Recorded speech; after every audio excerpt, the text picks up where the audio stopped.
Ever heard a strange noise in the woods at night? A branch snapping when there's no wind? A whisper that sounds almost human? For centuries, the indigenous peoples of the Great Lakes region and the North American plains have had a name for the terror that stalks the frozen forest, the Wendigo. This isn't just some campfire ghost story. It's a chilling legend, a cautionary tale, and a powerful cultural symbol that speaks to the darkest parts of human nature. Today, we're going to venture into the heart of this ancient lore and uncover the terrifying truth behind the Wendigo. So, what exactly is a Wendigo? The descriptions vary between different Algonquian-speaking tribes like the Cree, Ojibwe, and Innu, but they all paint a horrifying picture. It's often described as a gaunt, skeletal creature, many times taller than a human. Its skin is stretched taut over its bones, ashen gray like a corpse, and its eyes are sunk deep into their sockets, glowing with a malevolent light. Some tales say it is long, stringy hair, jagged yellow fangs, or an lipless mouth constantly agape. But perhaps the most disturbing detail is the smell that precedes it, the stench of decay and death, a scent of rot that hangs heavy in the frozen air. It moves with a terrifying speed, a silent predator of the winter, its presence marked only by a sudden, unnatural stillness in the forest. But the Wendigo isn't just a monster you stumble upon. The most terrifying part of the legend is how one is created. A Wendigo is not born, it is made. The story goes that a human can transform into this creature through acts of greed, gluttony, or most notoriously cannibalism. Imagine being lost in the brutal northern wilderness during winter. Your supplies are gone, the cold is seeping into your bones, and your companions are starving, just like you. The desperation is overwhelming. It's in this moment of ultimate despair that a dark choice presents itself. To survive, you could resort to the ultimate taboo, consuming human flesh. This single act is said to corrupt the soul, twisting the human spirit into something monstrous, forever cursed to hunger. This transformation is known as Wendigo psychosis. It starts not with a physical change, but a mental one. A person becomes withdrawn, obsessed with the idea of eating human flesh. They develop an insatiable greed, a hunger that can never be satisfied. Their humanity slowly drains away, replaced by a monstrous craving. In these tales, the individual is seen as a victim of a malevolent spirit that preys on their weakness, possessing them and driving them to madness before their body begins its horrifying transformation.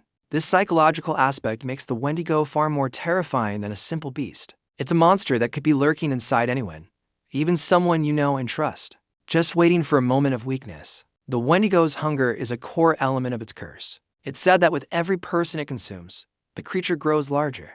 But as it grows, its hunger grows in equal measure.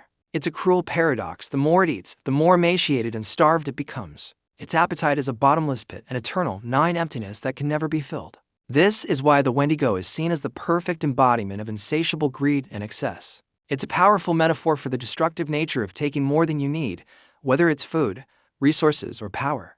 The creature is doomed to wander the wilderness, perpetually starving, a gaunt shadow of its former self, forever seeking its next meal, but never finding satisfaction. This legend served a very real purpose in the communities where it originated. It wasn't just a story to scare children. It was a vital cultural tool for survival.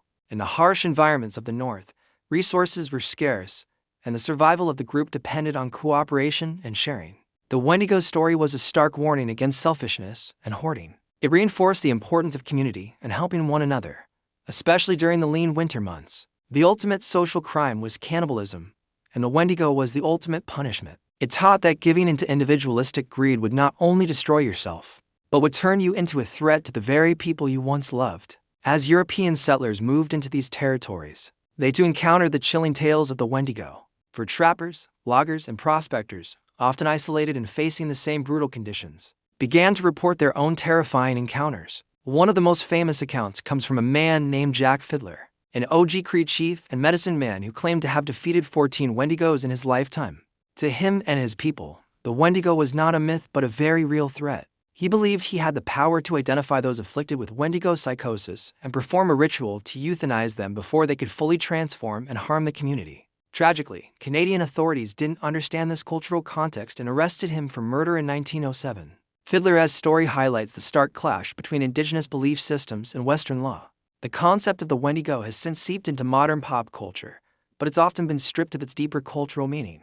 We see it in movies, TV shows like Supernatural, and video games like Until Dawn, often portrayed simply as a generic antlered monster or a zombie-like creature. While these depictions can be entertaining, they frequently miss the point. The Wendigo isn't just about antlers and claws, it's about the corruption of the human spirit.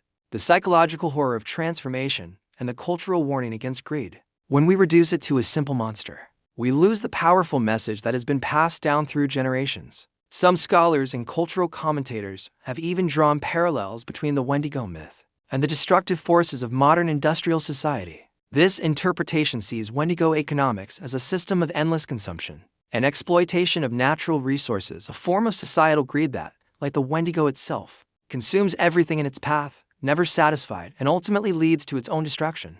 From this perspective, the ancient legend becomes a powerful and eerily relevant critique of our contemporary world, warning us that our collective, insatiable appetite for more could be turning us, as a society, into the very monster the stories warned us about. So, the next time you're deep in the woods and the wind whistles through the trees, listen closely. Is it just the wind, or is it the mournful whisper of something ancient and hungry? The Wendigo is more than just a creature feature. It's a profound story about humanity's relationship with nature, with each other, and with the darkness that can lie within our own hearts. It's a timeless reminder that true horror isn't always found in fangs and claws, but in the choices we make when we're pushed to the absolute limit. It teaches us that greed is a monster, and its hunger is never, ever satisfied. Thank you so much for joining me on this deep dive into the chilling lore of the Wendigo. If you found this journey into the dark corners of folklore fascinating, be sure to hit that like button and subscribe for more explorations of myths and legends. Let me know in the comments what other legendary creatures you'd like to see me cover next. Stay curious, and we'll see you in the next video.